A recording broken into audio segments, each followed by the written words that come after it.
Hello बच्चों, आज हम रिवाइज करेंगे टॉपिक ट्रांसलेशन। हम पहले ट्रांसक्रिप्शन पढ़ चुके, हम पहले रेप्लिकेशन पढ़ चुके। ट्रांसक्रिप्शन में हमने पढ़ा डीएनए से आरएनए कैसे बनता है, और रेप्लिकेशन में हमने पढ़ा डीएनए से डीएनए बनता है। अब हम पढ़ने वाले हैं ट्रांसलेशन। ट्रांसलेशन में हम पढ़ने वाले हैं कि आरएनए से प्रोटीन कैसे बनेंगे, right? RNA to protein. So translation is the process of polymerization of amino acids to form a polypeptide। हमने ये बायोमोलिक्यूल्स वाले चैप्टर में भी पढ़ा था कि प्रोटीन या पॉलीपेप्टाइड क्या है। It is a polymer of amino acid. It means different different amino acid मिल करके एक पॉलीपेप्टाइड चेन बना देंगे with the help of peptide bond. दो अमाइनो एसिड के बीच में होगा पेप्टाइड बॉन्ड, राइट? तो ये देख सकते हो यहाँ पर डिफरेंट, जैसे मिथाइनिन है, फिनाइलएलेनिन है, फिनाइलएलेनिन, ग्लूटामिन, ऐसे ऐसे करके ये सारे के सारे बना देंगे पेप्टाइड, पॉलीपेप्टाइड यानी कि प्रोटीन। अब हमें ये देखना है इस टॉपिक के अंदर, अब ये कैसे पता लगेगा कि मिथाइन आएगा, मिथाइनिन आएगा, उसके बाद फिनाइलएलेनिन आएगा, उसके बाद फिर फिनाइलएलेनिन है, उसके बाद फिर ग्लूटामिन है या ग्लूटामिक एसिड बोल सकते हो, उसके बाद जो भी है, ये जो सीक्वेंस है ये फिक्स है। मतलब ये कैसे आया, कहाँ से आया, यही चीज इसमें हम पढ़ने वाले हैं मेनली। तो ये जो ऑर्डर ऑफ सीक्वेंस, ऑर्डर और you can say sequence of amino acid, it is determined by the sequence of nitrogenous bases on mRNA. Nitrogenous bases means triplets of on mRNA। ये हमने जेनेटिक कोड के अंदर भी पढ़ा था। सो इसी के बारे में हम डिटेल में, इसी के बारे में हम इसमें देखेंगे भी कि कैसे ये ट्रिपलेट्स ही डिसाइड करते हैं कौन सा अमाइनो एसिड आएगा। जेनेटिक कोड में हमने पढ़ा था, मार्शल नीरनबर्ग ने बताया था कि एमआरएनए के ऊपर जो ट्रिपलेट है वो एक अमाइनो एसिड के लिए कोड करता है। जैसे अगर यहाँ AUG है तो अमाइनो एसिड कौन सा कोड करेगा? मेथाइनिन। यहाँ UUU या UUC है या UUU अगेन है तो ये फिनाइलएलेनिन को कोड करेगा। GAG कोड करेगा ग्लूटामिक एसिड को, राइट? तो इसमें हम देख लेते हैं ये कैसे है। The order of sequence of amino acids are defined by sequence of bases on mRNA। Amino acids are joined by peptide bond. ये हमने देखा यहाँ पर क्या क्या है मशीनरी के अंदर, ये भी देख लो। डीएनए, जिसके बारे में डिटेल में और दूसरी वीडियो में है। और आरएनए में देखिए 3 टाइप्स का आरएनए है, मैसेंजर आरएनए, टीआरएनए यानी transfer RNA, and ribosomal RNA, rRNA, ribosomes and enzymes. इसमें हम इनके बारे में भी डिटेल्स में पढ़ेंगे, राइबोसोम का भी देखेंगे एक बार स्ट्रक्चर क्या है। तो ये देखिए आरएनए 3 टाइप्स के हैं। एमआरएनए लार्जेस्ट है 5% है, टीआरएनए शॉर्टेस्ट 15% है, आरआरएनए वेरिएबल है, मतलब काफी टाइप का आरआरएनए है, राइबोसोम का पार्ट ही है ये, और इसमें 80% है, राइट? ये मतलब इसका साइज फिक्स नहीं है, ये साइज भी इसका कोई फिक्स नहीं है, वेरिएबल है। इसमें हम ये मेंशन नहीं कर सकते कि शॉर्टेस्ट है या लॉन्गेस्ट है। अब एमआरएनए देखिए, it carries message from DNA about the sequence of amino acids to be joined to form particular polypeptide। कि साइटोप्लाज्म में कौन सी पॉलीपेप्टाइड बननी है ये कौन डिसाइड करता है? डीएनए। किसके थ्रू ये भेजता है मैसेज? एमआरएनए के थ्रू। तो न्यूक्लियस के अंदर ऑलरेडी हमारे पड़े हुए हैं जो हमारे ये डीएनए है, ये डीएनए बनाएगा एमआरएनए, फिर ये एमआरएनए मूव कर जाएगा साइटोप्लाज्म के अंदर और ये मैसेज लेकर के आएगा for protein synthesis. And it is also called as informational और template RNA because it brings the information for synthesis of amino acid. It is the linear and longest of all 3 RNAs and there is a specific mRNA for each polypeptide। क्योंकि सब में ही तो अलग अलग sequence है amino acid का, इसीलिए अलग अलग सीक्वेंस होगा नाइट्रोजनस बेसिस का। Because of its variation in size it is called as HNRNA means heterogeneous RNA, right? अब देखते हैं हम इसका स्ट्रक्चर क्या है, ये भी एक बार देख लेंगे। तो देखो ये बच्चों, this is called as mRNA। ये पूरा mRNA का ही स्ट्रक्चर है। इसके ये 5 एंड है, ये 3 एंड है। the direction of mRNA is always 5 to 3 end, right? तो इसमें आप देखोगे कि कैसे ये इसके एक साइड पे येलो कलर का ये पार्ट लगा है और इधर भी येलो कलर का ही है. This is called as cap. Methyl guanosine triphosphate की एक कैपिंग हुई हुई है यहाँ पर, और ये पॉली ए टेल है, यानी एडिनिलेट रेसिड्यूज है. इसमें एडिनिन बार बार लगा हुआ है, इसको बोलते हैं एडिनिलेट यानी पॉली ए टेल. और इसके साथ ही यहाँ पर लगे हुए हैं यूटीआर, अनट्रांसलेटेड रीजन जो प्रोटीन सिंथेसिस में ही हेल्प करेंगे. Cap and tail protect mRNA from degradation from hydrolytic enzyme and help the ribosome attach to it. In eukaryotes, mRNA is monocistronic because it codes for only one polypeptide, and in prokaryotes, mRNA is polycistronic because it codes for more than one polypeptide chain. That is why it is called as polycistronic. ये भी important है आपके exam के point of view से. अब आइए tRNA. It is called as adaptor molecule given by Francis Crick. It binds to specific amino acid by reading the code. जैसे यहाँ mRNA के ऊपर क्या है code, like it is AGU, तो ये AGU के अकॉर्डिंग अमाइनो एसिड को उठाकर लाएगा, दैट इज सीरीन. तो ये AGU है तो इसका एंटीकोडोन होगा UCA, इसका कॉम्प्लीमेंट्री कोडोन, इसको पढ़ करके ये आएगा और इसको लेकर के आएगा. मतलब this will be according to this one AGU, right. लेकिन ये जो tRNA पे जो कोडोन होगा, मतलब नाइट्रोजनस बेसिस होंगे, वो कॉम्प्लीमेंट्री होंगे, right. The tRNA was called as soluble RNA before the genetic code was postulated.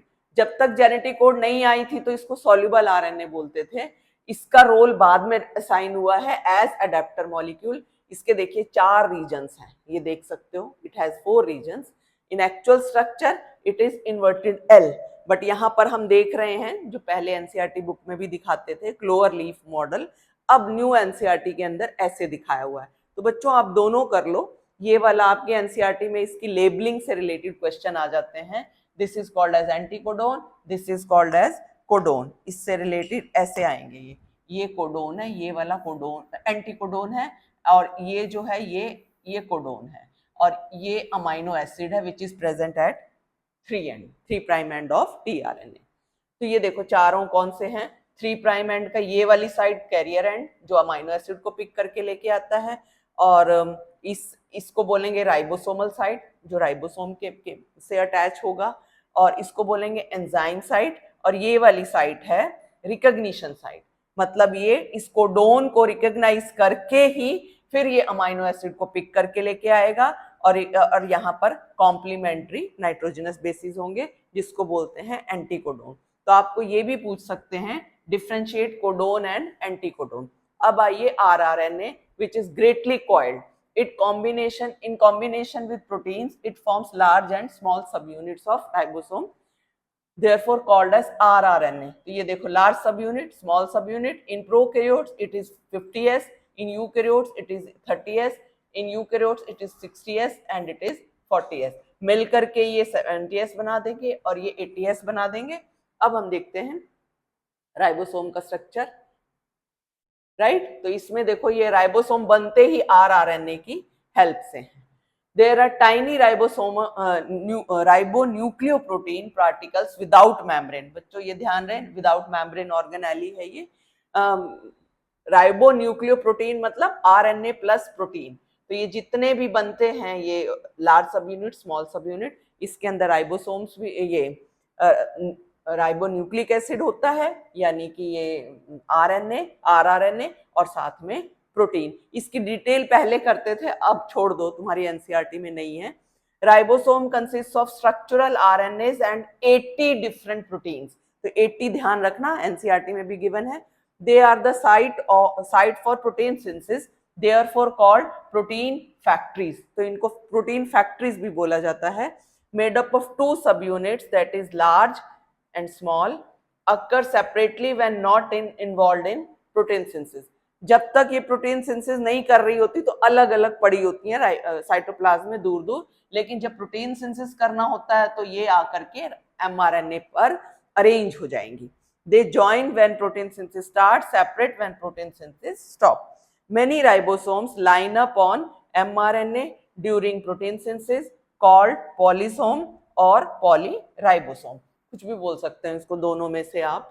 The number of ribosomes in a polysome is related to the length of mRNA and length of mRNA is related to the length of polypeptide. Right? Polypeptides are synthesized on polysomes, not on single chromosome ribosome. ये भी ध्यान रहे.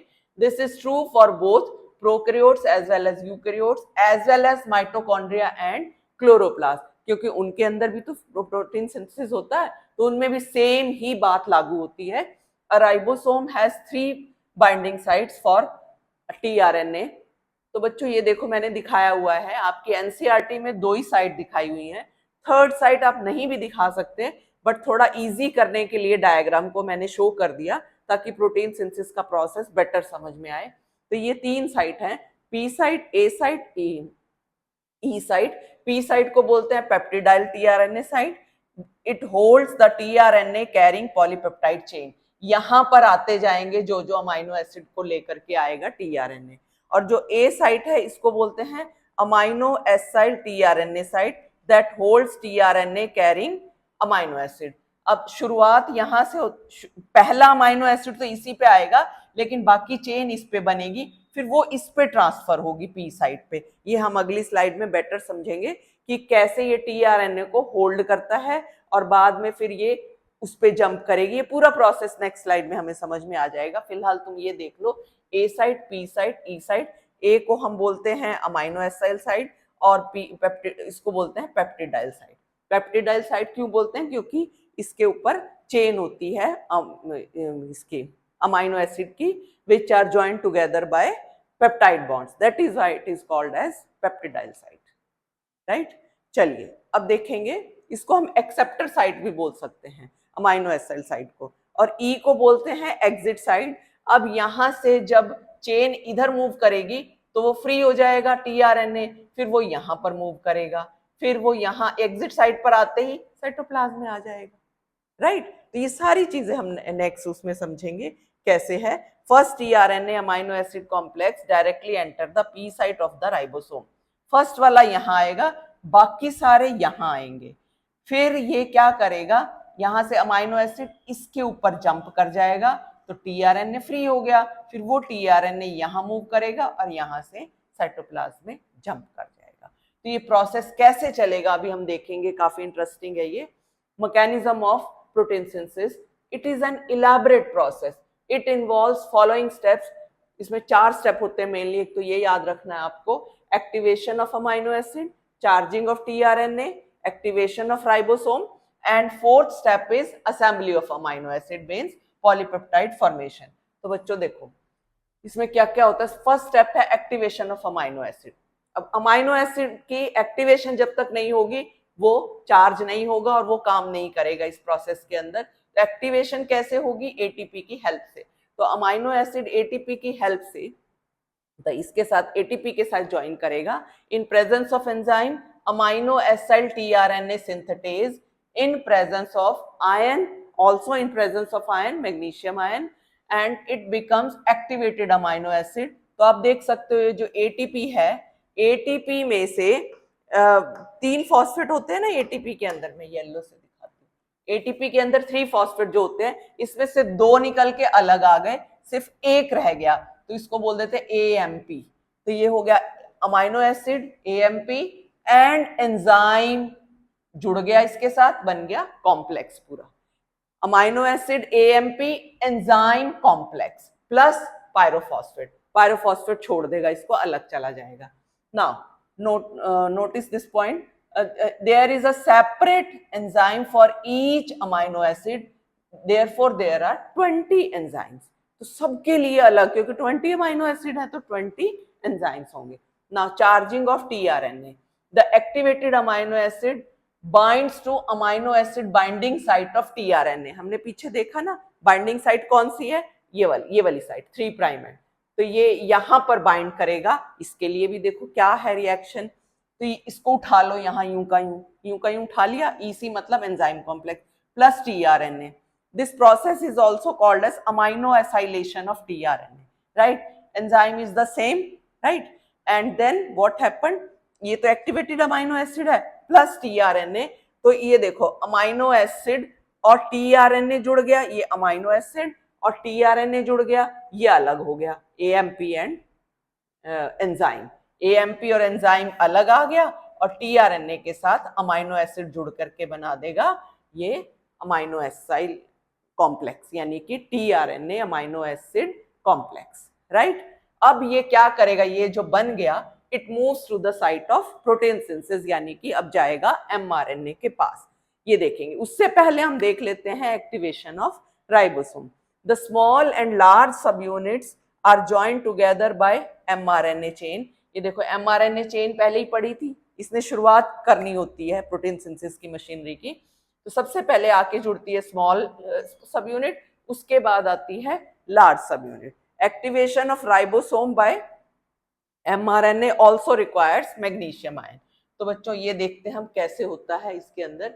इसमें 3 stages होती हैं assembly of amino acid के अंदर। 4th step आ गया अब, initiation, elongation and termination. Start होगा, फिर इलोंगेट कैसे होगी, फिर टर्मिनेट कैसे होगा ऑफ अमाइनो एसिड। ये देखो, तो इसमें देखेंगे initiation brings it involves bringing of mRNA, tRNA मतलब चार्ज tRNA एंड 2 सब यूनिट्स ऑफ राइबोसोम। तो बच्चों सबसे पहले इसमें mRNA पर आ गई स्मॉल सब यूनिट, उसके बाद लार्ज सब यूनिट नहीं आई, लार्ज सब यूनिट बाद में आएगी, पहले आता है tRNA मतलब चार्ज्ड tRNA मतलब कैरिंग अमाइनो एसिड, ये आ गया इसके पास, राइट? अब ये देखो यहाँ AUG था, मिथाइनिन स्टार्ट कोडोन है, इसको रीड करके tRNA लेकर के आया मिथाइनिन और इसका कॉम्प्लीमेंट्री यानी कि anti codon will be UAC, right? तो ये ऐसे करके आया। अब देख सकते हैं इसमें फर्स्ट स्मॉल सब unit of ribosome joins to mRNA and charged tRNA. Initiator codon that is AUG signals the start of translation and tRNA then joins its anticodon and it carries methionine, जो मैंने अभी अभी तुम्हें बताया ही है। अब आकर के लार्ज सब यूनिट जुड़ेगी। Now the large subunit joins the small subunit and magnesium ion also take part in this process, right? तो इसको हम बोल देंगे इस कॉम्प्लेक्स को TI कॉम्प्लेक्स यानी ट्रांजिशन इनिशिएशन कॉम्प्लेक्स। अब इसकी होने वाली है इलोंगेशन। इलोंगेशन में क्या होगा ये देख सकते हो तुम, हम डायग्राम के थ्रू ही देखते हैं। तो बच्चों हमने क्या देखा, ये हो गया, ये P साइड पे हुआ है, ध्यान रहे, देखो यहाँ पे मैं दिखा भी देती हूँ, ये देखो P साइड पे आया था, ये जो चार्ज tRNA P साइड पे। अब जितने भी आएंगे वो आएंगे A साइड पे। अब देखो ये A साइड पे आ रहा है, ठीक है? ये देखो नेक्स्ट वाला जो प्रोटीन ये अमाइनो एसिड है वो A साइड पे आएगा। ये प्रोलीन है, इसका है ये CCU, इसको रीड करके tRNA उठा के लाएगा प्रोलीन को और इसका एंटीकोडोन होगा GGA, इसके पास आ गया ये, ठीक है? A साइड पे आ गया। अब क्या होगा, जो P साइड पे अमाइनो एसिड था वो इसके ऊपर जंप कर जाएगा। ये फर्स्ट अमाइनो एसिड था, ये सेकंड के ऊपर करेगा, सेकंड के नीचे नहीं, सेकंड के ऊपर, सेकंड अमाइनो एसिड के ऊपर जंप कर गया। जब ये इसके ऊपर जंप करेगा तो ये अब इसकी चार्जिंग खत्म, यानी अमाइनो एसिड तो है नहीं, तो ये खाली tRNA बच गया, अनचार्ज tRNA, ये मूव कर गया E साइड पर और E साइड से ये देखो E साइड पर मूव कर गया और E साइड से साइटोप्लाज्म में। इन द मेन टाइम जब ये वाली चेन बनी थी, ये क्या होती है, ये यहाँ मूव कर जाती है, मतलब ये 2 डाइपेप्टाइड जो बना था ये यहाँ से यहाँ मूव कर गया। अब ये जगह खाली हुई थर्ड वाले को लेने के लिए, जैसे थर्ड वाला है GUU, तो ये CCA एंटीकोडोन के साथ थर्ड अमाइनो एसिड को यहाँ ले आएगा, फिर ये दोनों उसके ऊपर जंप करेंगे, फिर ये इधर जंप करेगा और साइटोप्लाज्म में, फिर ये जो चेन बनेगी ट्राइपेप्टाइड की वो इधर मूव कर जाएगी, फिर नेक्स्ट 4th अमाइनो एसिड आएगा। तो ये प्रोसेस चलता रहेगा, इसको एक बार रीड कर लेते हैं। In this process, amino acids are added one by one to first amino acid. A tRNA with second amino acid, that is proline, enters at A site. Its anticodon GGA reads codon, that is CCU, right? The amino acid CCU, हाँ exactly, the amino acid methionine joins to proline at A site, देख रहे हो यहाँ पे ए site पे join कर रहा है by peptide bond and leaves first tRNA free हो गया. This reaction is catalysed by, ये ध्यान रखना, it is catalysed by peptidyl transferase. It is a 223S rRNA molecule of large subunit, therefore called as ribozyme. ये एक तरह का ribozyme है. Second tRNA carries a dipeptide. This dipeptide at P site, ये देखो P site moves to A site. अब ये जो यहां से यहां पर मूव कर गया and tRNA shifts to A site and uncharged tRNA, ये अनचार्ज बच जाएगा, फिर ये it moves to E site and then to cytoplasm. तो ये बच्चों इस तरह से ये प्रोसेस चलता रहेगा. अब क्या होता है, नेक्स्ट स्टेप देखेंगे हम इसमें. mRNA मूव्स थ्रू, ये देखो यहां पर हम देख रहे हैं ना, ये अब ये इधर आ रहा है. mRNA moves through tRNA in one direction. अब इसमें देखो एक मिनट क्या है, एक मिनट, ये ऐसे नहीं आएगा, ये इन वन डायरेक्शन ओनली. रुको, ये ऐसे लिखना है आपको. And ribosome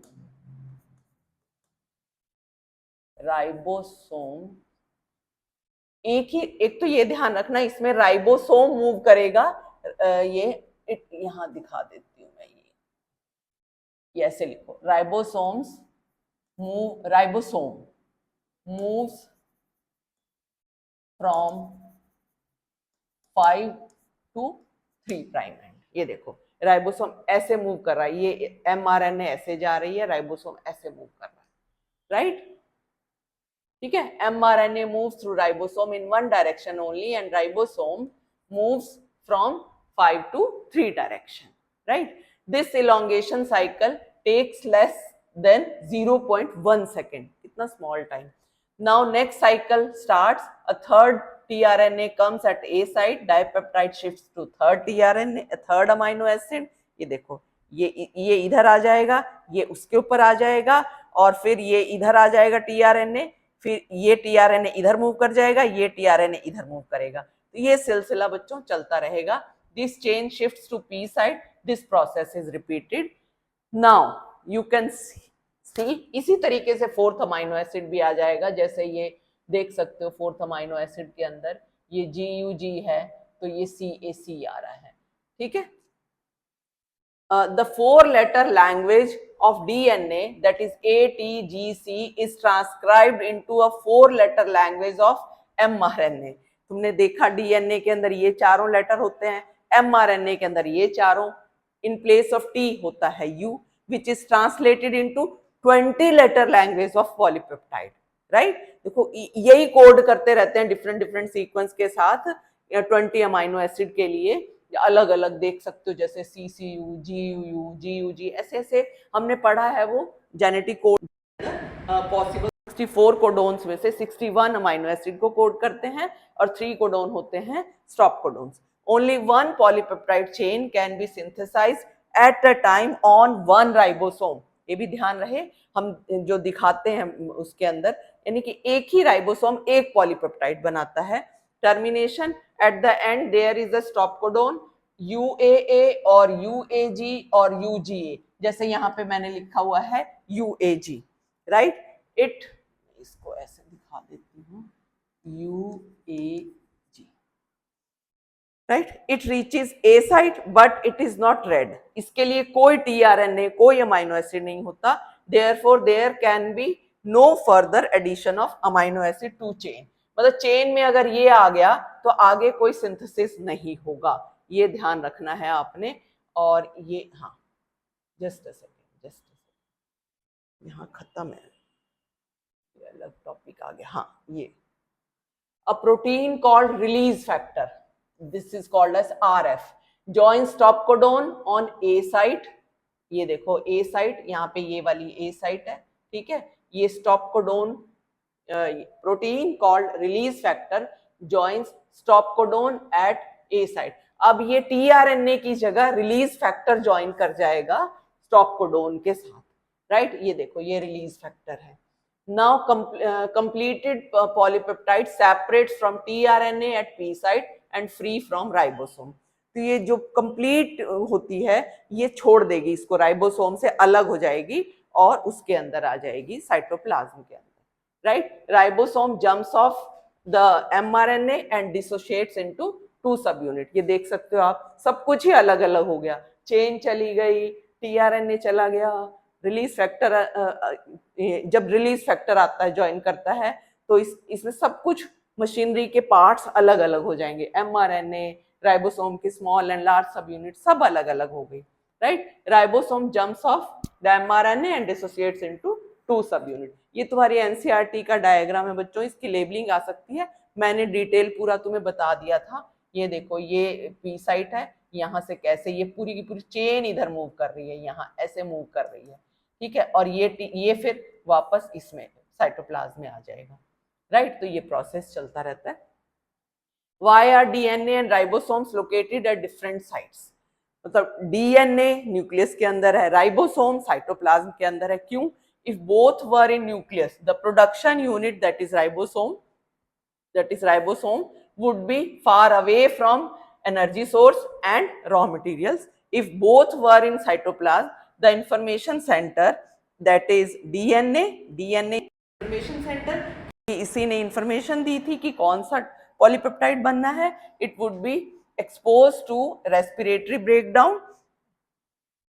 yes, nuclear membrane provides protection from this breakdown, नहीं तो वो उसमें रेस्पिरेटरी ब्रेकडाउन होगा, क्यों? क्योंकि माइटोकॉन्ड्रिया पड़ा होता है वहां पर और बहुत सारी रिएक्शन होंगी जिसके कारण उसका ब्रेकडाउन हो सकता है, तो न्यूक्लियर मेम्ब्रेन होने के कारण ये बच सकता है।